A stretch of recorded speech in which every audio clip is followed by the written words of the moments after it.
Hi ஒருவன் 12th ஸ்டாண்டர்டுக்கு cut off கம்மியாக போகுதுன்னு சொல்லிட்டு நிறைய பேர் பயந்துட்டு இருக்கீங்க. ஆனால் சில விஷயங்கள் பாசிட்டிவாக தான் நடக்கும்னு நான் நினைக்கிறேன். எதாக இருந்தாலும் ஏப்ரல் முதல் வாரம் தெரியும். ஏன்னா இந்த கிரேஸ் மார்க் பிரச்சனை இருக்கே, எல்லா சேனல்லையும் போட்டு பசங்களை குழப்பிட்டாங்களா என்னன்னு தெரியல. நிறையா மாணவர்கள் கிரேஸ் மார்க் என்னாச்சு அப்படின்னு வீடியோ போட சொல்கிறாங்க. இந்த விஷயத்துக்கு யார் முடிவு எடுக்கணும்? கவர்மெண்ட் சைட்லேருந்து தேர்வுத்துறையிலேருந்து முடிவு பண்ணணும். என்ன அப்படின்னா answer key, official answer key முதல் வாரம் வந்துடும். அப்போ நமக்கு தெரியும். எப்போனா ஏப்ரல் முதல் வாரம். ஓகேவா? யாருனாலையும் ப்ரெடிக்ட் பண்ண முடியாது. வேணும்னா டீச்சர்ஸ் சார்பாக நம்ம சொல்லலாம், இது தப்பு தப்பு அப்படிங்கிறது சொல்லலாம். அதே மாதிரி தான் டீச்சர்ஸு அண்ட் அசோசியேஷன்ஸ் என்ன பண்ணியிருக்காங்கன்னா, நிறைய அசோசியேஷன்லேருந்து என்ன பண்ணியிருக்காங்கன்னா, தேர்வுத்துறைக்கு பார்த்திங்கன்னா டிஜி அப்படின்னு சொல்லக்கூடிய அந்த இதுக்கு அனுப்பியிருக்காங்க. என்னென்னு இதுக்கெல்லாம் கிரேஸ் மார்க் கொடுக்கலாம், இதெல்லாம் தவறுதலாக இருக்குது, என்ன ரீசன் சொல்லிவிட்டு ஒரு லெட்டர் மாதிரி அனுப்பியிருக்காங்க. ஸோ அதனால் அது ஒர்க் அவுட் ஆகுமா அப்படின்னு கேட்டிங்கன்னா கண்டிப்பாக ஒர்க் அவுட் ஆக வாய்ப்பு இருக்குது. ஏன்னா நிறைய பேர் தரப்புலேருந்து சொல்லிட்டு தான் இருக்காங்க, முக்கியமாக கெமிஸ்ட்ரிக்கு. சரி, இப்போ ஃபிசிக்ஸு, கெமிஸ்ட்ரி, மேக்ஸு மூணுக்குமே எதுக்கு கிரேஸ் மார்க் கிடைக்கிறதுக்கு வாய்ப்பு இருக்குது?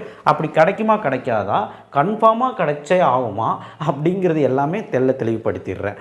இப்போ உனக்கு டவுட்டே இருக்காது பாரு. ஓகே, இப்போது என்னோடய சார்பாக சொல்லிடுறேன். ஃபிசிக்ஸில் 1 மார்க்கில் 0.8 ஜூல் இருக்குது. கம்பல்சரி 2 கிரேஸ் மார்க் கிடைக்குமான்னு கேட்குறேன். கிடைக்காது. அது புக்கில் இருக்க அதே சம்மு, புக் பேக் சம். 1 மார்க் பார்த்திங்கன்னா 0.8 ஜவுல், -8 0.8 ஜவுல், 0.5 ஜவுல். புக்கில் 0.5 ஜவுல், 0.1 ஜவுலோ 5 ஜவுலோ இருக்கும், எனக்கு தெரியல. இப்போ இது அந்த வெக்டார் 2 இன்ட்டு பண்ணும்போது 0.8 ஜவுல் தான் வர மாதிரி இருக்கும். ஸோ நான் கரெக்டாக சொன்னேன்னு தெரியல. ஸோ இதுக்கு எந்த கிரேஸ் மார்க்கும் கிடைக்காது. ஏன்னா புக்கில் இருக்க கொஸ்டினே ஸ்லைட்லி ட்விஸ்ட் பண்ணி கேட்டிருக்காங்க. நீங்கள் வெக்டர் அடிஷன் கரெக்டாக, வெக்டர் இன்ட்டு டாட் ப்ராடக்ட் கரெக்டாக பண்ணிங்கன்னா கரெக்டாக ஆன்சர் வந்துடும். ஸோ அதனால் இதுக்கு கிளியராக இருக்கும். இதுக்கு கிரேஸ் மார்க் வாய்ப்பே கிடையாது. ஓகேவா? ஸோ அதனால் இதில் ஏதாவது ஃபிசிக்ஸில் கிரேஸ் மார்க் கிடைக்கிறதுக்கு வாய்ப்பு இருக்கா அப்படின்னு கேட்டிங்கன்னா கிடையாது. இதுதான் உண்மை. கெமிஸ்ட்ரியில் பார்த்திங்கன்னா 1 மார்க்கில் அந்த பிஹெச் சம்மு. ஸோ ஸ்லைட்லி புக்கில் இல்லாத ஒரு விஷயத்தை கான்செப்டாக கேட்டிருக்காங்க அப்படின்னு சொல்கிறாங்க. அது உண்மையான விஷயந்தான். அது ஒர்க் அவுட் ஆகுமான்னு கேட்டால் ஒர்க் அவுட் ஆக வாய்ப்பு இருக்குது. எதாக இருந்தாலும் பார்க்கலாம். ஒர்க் அவுட் ஆக வாய்ப்பு இருக்குன்னா 1 மார்க் இப்போவே வச்சுக்க. அதுவும் நீ அட்டன் பண்ணியிருக்கணும். இது அட்டன் பண்ணால் தான் மார்க். கிரேஸ் மார்க்னால் ஃபஸ்ட்டு புரிஞ்சுக்கோ, ஃபஸ்ட்டு அட்டன் பண்ணணும் அந்த கொஷினை. Compulsory 3 mark. கம்பல்சரி 3 மார்க்கில் கேட்டலிஸ்ட்டும் டெம்பரேச்சரும் மென்ஷன் பண்ணல. அதனால் அந்த ரியாக்ஷன்ஸ் மாறுறக்கு வாய்ப்பு இருக்குது, புரிதல் இல்லாமல் போயிடுது அப்படின்னு சொல்லி வேண்டுகோள் வச்சுருக்காங்க. அது உண்மையா அப்படிங்கிறப்போ அது உண்மை தான். ஸோ கண்டிப்பாக இது ஒர்க் அவுட் ஆக வாய்ப்பு இருக்குது. 90% வாய்ப்பு இருக்குது. இதுக்கு அட்டன் பண்ணியிருக்கணும். கொஷின் நம்பர் போட்டு வச்சுருந்தாலே மார்க் கிடைக்க வாய்ப்பு இருக்குது. இதுக்கும் நமக்கு ஆன்சர் கீ வந்தால் தெரியும். 5 மார்க்கில் 4th 5 மார்க் டஃப்பாக தானே கேட்டாங்க. அதில் பி கொஸ்டினில் 10Cl2 அந்த ரியாக்ஷனுக்கு 2 மார்க். அந்த ரியாக்ஷனுக்கு 2 மார்க் அலர்ட் பண்ணியிருப்பாங்க. 2 மார்க்குங்கிறது மட்டும்தான் நமக்கு கிடைக்கும். ஒருவேளை இது தப்பாக இருந்தால் 5 மார்க் ஃபுல்லாக கிடைக்காது. அதாவது ஏபி அப்படின்னு போட்டு கேட்டிருந்தாங்க அந்த கொஷினை. ஸோ 5 மார்க் ஃபுல்லாக கிடைக்காது. இந்த கொஷினுக்கான ஆன்சர் தவறுதலாக அந்த ரியாக்ஷனுக்கு அவன் கொடுத்த கொஷின் தவறுதாக இருந்தால் கன்ஃபார்மாக நமக்கு மார்க் கிடைக்கும். எனக்கு தெரிஞ்சு Cl2வும் வரும், 10Cl2 வரும். புக்கில் இல்லை 10Cl2, புக்கில் Cl2 தான் இருக்குது. 10Cl2வும் இருக்கும். அது போட்டாலும் நம்மளால் பேலன்ஸ் பண்ண முடியும். அந்த குளோரினுங்கிறது மாறும். ஸோ அதனால் அந்த நம்பர் ஆஃப் குளோரினுங்கிறது மாறும் ப்ராடக்ட்ஸ் இல்லை. ஸோ அதனால் கண்டிப்பாக பார்த்திங்கன்னா போட முடியும் அப்படின்னு அவங்க நினச்சிட்டாங்கன்னா கண்டிப்பாக எங்கள் மார்க் கிடைக்காது. எனக்கு தெரிஞ்சது கிடைக்கிறது வாய்ப்பு கம்மி தான். எனக்கு தெரிஞ்சு கோச்சிக்காதீங்க. அப்படி கிடைச்சாலும் 2 மார்க். ஹார்மோன் ஸ்பெல்லிங் தப்பு. ஹார்மோன் இருக்கும், ஓன் இருக்கும், ஆனால் ஏன்னு கொடுத்துருக்கான் ஹார்மோன். நான் ஒன்று சொல்லட்டா, தமிழ் மீடியத்துக்கு ஒன்று சொல்லட்டா, இது இங்கிலீஷ் மீடியத்துக்கு தான் தப்பு. தமிழ் மீடியத்துக்கு மார்க் கொடுக்குறக்கு வாய்ப்பு கம்மி. ஒரு வருஷம் அப்படி தான் இருந்தது. கம்பல்சரியில் தமிழ் மீடியத்துக்கு கொஷின் குழப்பமாக இருக்கணும். தமிழ் மீடியத்துக்கு மட்டும் மார்க் கொடுத்து இங்கிலீஷ் மீடியத்துக்கு கொடுக்கல. இப்படியெல்லாம் பிரச்சனை வைப்பாங்க. ஸோ இங்கிலீஷ் மீடியத்துக்கு வேணால் கிடைக்கும். இது அவ்வளோதான் சொல்ல முடியும். அப்படி கிடைக்கும்னா ஒருவேளை இந்த டெர்மினாலஜிங்கிறது பயாலஜியில் ஒன்று சொல்லுவாங்க, ஃபிசிக்ஸில் ஒன்று சொல்லுவாங்க, ஹார்மோன்ஸ் அப்படின்னு சொல்லுவாங்க, ஹார்மோன்ஸ் பயாலஜியில் சொல்லுவாங்க. ஸோ இந்த டெர்மினாலஜி மாறுது அப்படிங்கிறது உண்மையான விஷயந்தான். கோரிக்கை வச்சுருக்காங்க. இந்த கொஷின் அட்டன் பண்ணிங்கன்னா 3 மார்க் வச்சுருக்காங்க. எனக்கு தெரிஞ்சு இதுக்கும் 90% வாய்ப்பு இருக்குது. எனக்கு தெரிஞ்சு இந்த 3மே கிடைக்க வாய்ப்பு இருக்குது. 3, 6, 7 மார்க் கிடைக்க வாய்ப்பு இருக்குது. இதுக்கு வாய்ப்பு ரொம்ப கம்மி. ஓகேவா? பார்க்கலாம். அப்படி கிடச்சாலும் லக்கு தான்.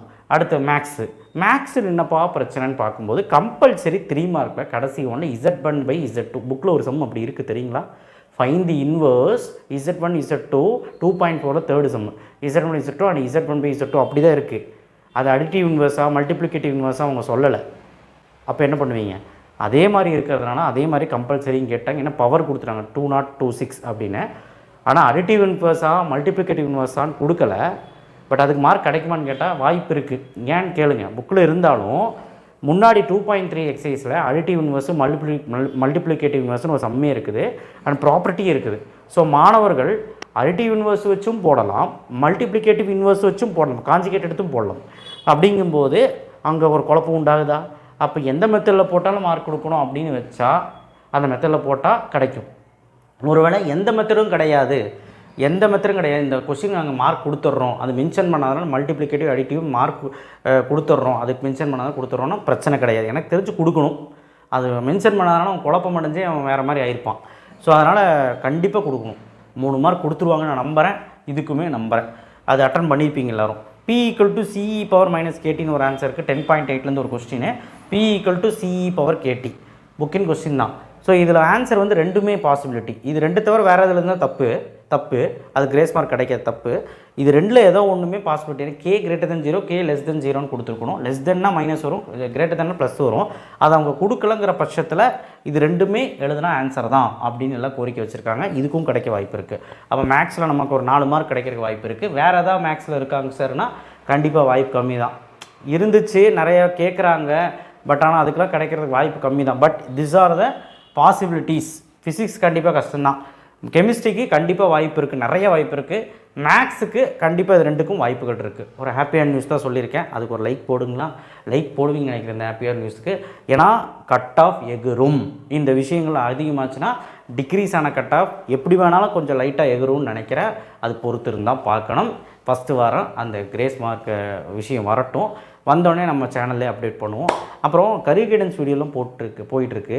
ஆனால் லைக் மட்டும் பண்ண மாட்டேறீங்க, நம்ம சேனலை சப்ஸ்கிரைப் பண்ண மாட்டேங்க. பிடிக்கலையே நான் சொல்கிறது, கன்ஃபார்மாக பிடிக்கும். ஏன் நான் சொல்கிறேன்னா அந்தளவுக்கு பெரிய லெவலில் நம்ம வந்து விஷயங்கள் பேச போகிறோம். இன்ஜினியரிங் சைடும் பேசுவோம், ஆர்ட்ஸ் சைடும் பேசுவோம், அண்ட் ஆல்சோ வந்து பார்த்திங்கன்னா எல்லா துறையிலையும் பேசுவோம். ஸோ கண்டிப்பாக வந்து பார்த்திங்கன்னா சப்ஸ்கிரைப் பண்ணுங்கள், லைக் பண்ணுங்கள், சப்ஸ்கிரைப் பண்ணி வச்சுக்கோங்க. வீடியோ இன்றைக்கி அது கரியர் கைடன்ஸ் வீடியோ போட முடியல, இருந்தாலும் டைம் இருந்தால் அப்லோட் பண்ணுறேன், இல்லைனா நாளைக்கு காலையில் உங்களுக்கு வரும். அண்ட் இந்த வீடியோ எல்லாம் உங்கள் ஃப்ரெண்ட்ஸுக்கு ஷேர் பண்ணுங்கள். நன்றி.